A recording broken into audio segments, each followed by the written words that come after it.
Assalamualaikum warahmatullahi wabarakatuh. Kali ini saya akan menjelaskan mengenai teks biografi.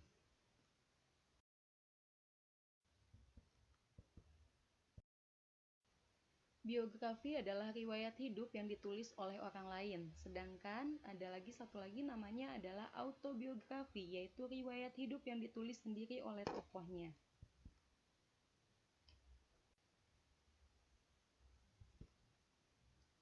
Struktur teks biografi itu ada 3. Yang pertama ada orientasi, yang kedua rangkaian peristiwa atau kejadian penting, yang ketiga adalah reorientasi. Apa sih itu orientasi? Orientasi yaitu informasi atau rangkaian latar belakang kisah atau peristiwa yang akan diceritakan. Jadi di orientasi ini disebutkan tokoh siapa sih yang akan kita bahas di dalam teks biografi. Kemudian lanjut ke bagian isi, yaitu adalah rangkaian peristiwa. Berisi rangkaian peristiwa yang disusun secara kronologis menurut urutan waktu yang meliputi kejadian-kejadian utama yang dialami oleh tokoh. Jadi ceritanya tersusun ya, ketika kita menceritakan dia kecil, kemudian beranjak dewasa dan seterusnya, tidak menyusunnya secara acak-acakan. Yang ketiga adalah reorientasi, yaitu berisi komentar evaluatif atau pernyataan simpulan mengenai rangkaian peristiwa yang telah diceritakan sebelumnya. Di reorientasi ini kita bisa memberikan pendapat kita atau pelajaran-pelajaran apa sih yang bisa kita ambil dari si tokoh yang telah kita ceritakan tersebut.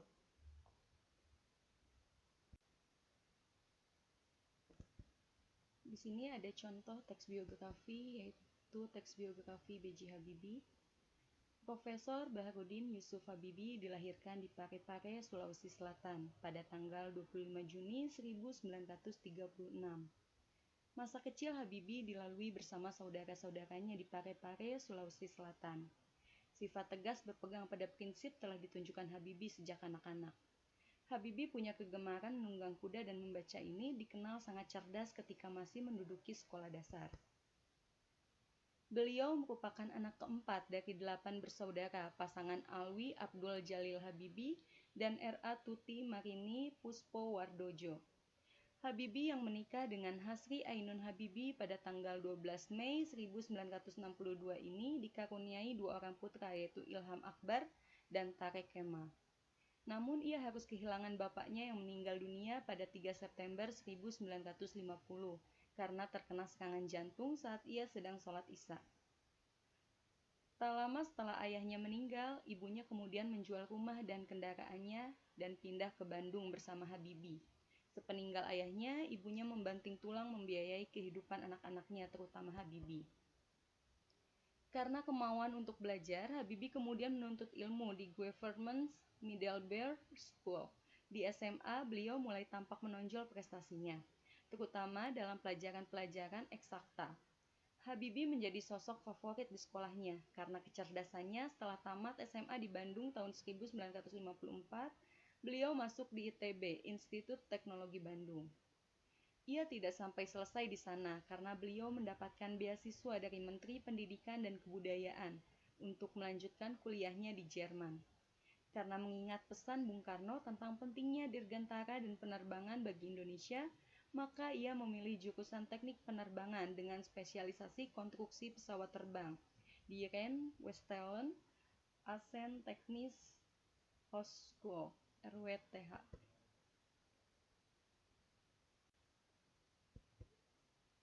Habibie pernah bekerja di Messerschmitt Bölkow-Blohm, sebuah perusahaan penerbangan yang berpusat di Hamburg, Jerman, sehingga mencapai puncak karir sebagai seorang wakil presiden bidang teknologi. Pada tahun 1973, ia kembali ke Indonesia atas permintaan mantan Presiden Soeharto.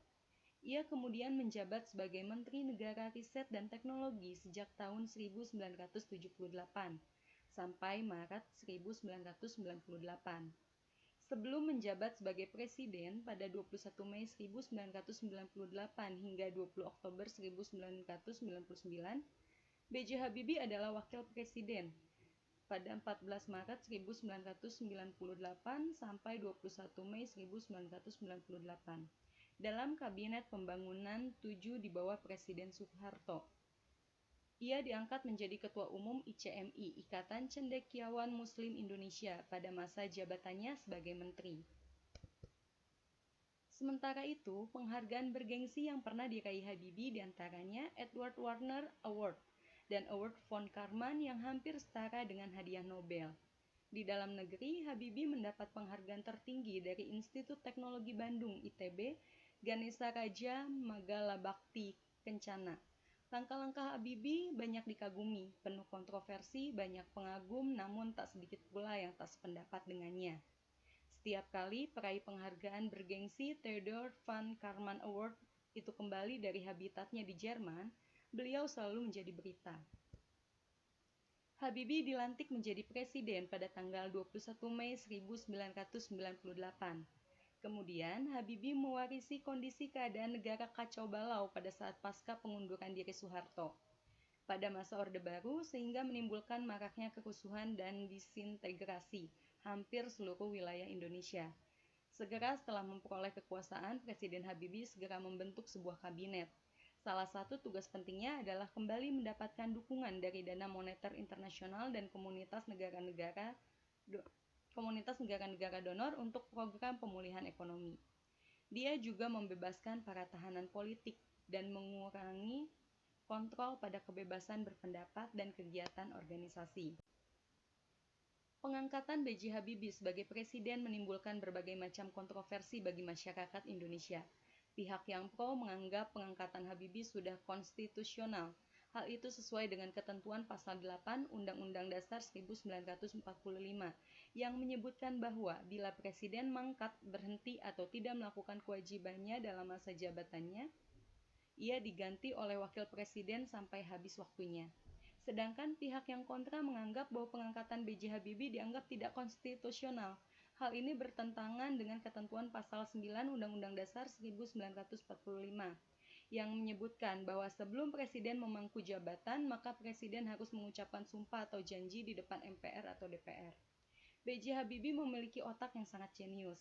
Beliau patut menjadi contoh bagi pemuda-pemuda bangsa Indonesia dan juga beliau memiliki sifat sabar dalam menghadapi segala masalah. Beliau juga mempunyai cinta yang tinggi terhadap seorang istri, begitupun sebaliknya.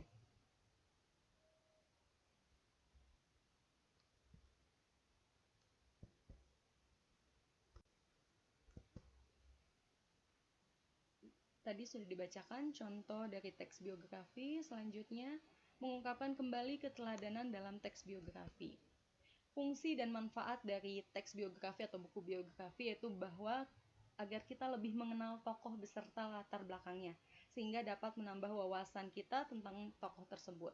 Selain itu, kita juga dapat mengambil hal-hal yang menarik dari tokoh tersebut, misalnya keteladanan, ketertiban, kedisiplinan, dan lain-lain yang dapat kita pelajari.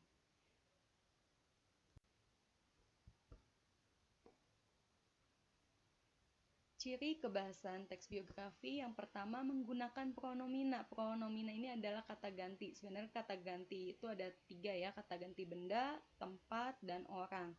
Kata ganti benda ini itu tersebut, dan kata ganti tempat itu ada di sini, di sana, di situ. Kata ganti orang ada ia, dia, beliau.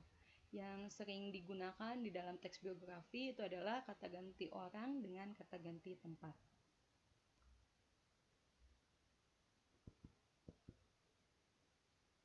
Selanjutnya menggunakan kata kerja aksi. Kata kerja aksi ini adalah kata kerja yang melibatkan tindakan fisik ya, jadi terlihat. Selanjutnya menggunakan kata kerja mental. Kata kerja mental ini adalah kata kerja yang melibatkan pikiran atau perasaan. Contohnya merindukan, kemudian mendebarkan, membanggakan. Selanjutnya menggunakan kata adjektiva.